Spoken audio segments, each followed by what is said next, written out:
Shtyhet sërish seanca paraprake në GKKO për dosjen Meta, ku të pandehur janë Ilir Meta, Monika Kryemadhi si dhe 3 persona të tjerë. Shkaku për kërkesa avokates Gylsen Zhlima për të njohur me aktet e plota të çështjes, ndërsa edhe vetë Meta deklaroi se I është vënë në dispozicion vetëm kërkesa për dërgim në gjyq. Gjykata ka pranuar kërkesat dhe pritet të përcaktojë mënyrën se si aktet do t'u dorëzohen të pandehurve.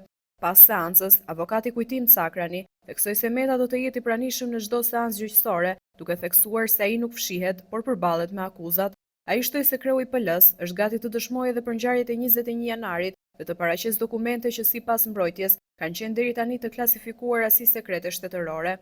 Ndërkohë, mbrojtja është ende në pritje të përgjigjes për dëshminë e Alfred Shehut, I cili pritet të sjellë prova shtesë për hetimin.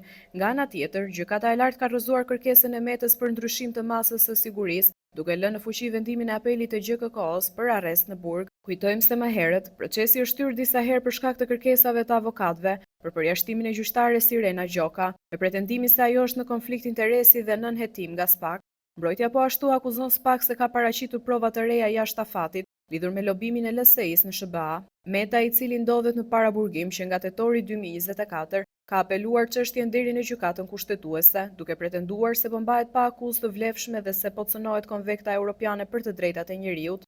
Dosja e dërguar për gjykim përfshin 3 hetime të bashkuara, aferën CEZ, DIA, lobimin e LSI-s në SBA dhe hetimin pasuror. Meta dhe Kryemadhi akuzohen për korrupsion pasiv, pasrim parash dhe mosdeklarim pasurie, ndërsa të pandehurit e tjerë përfshihen në akuza të ngjashme të kryera në bashkëpunim.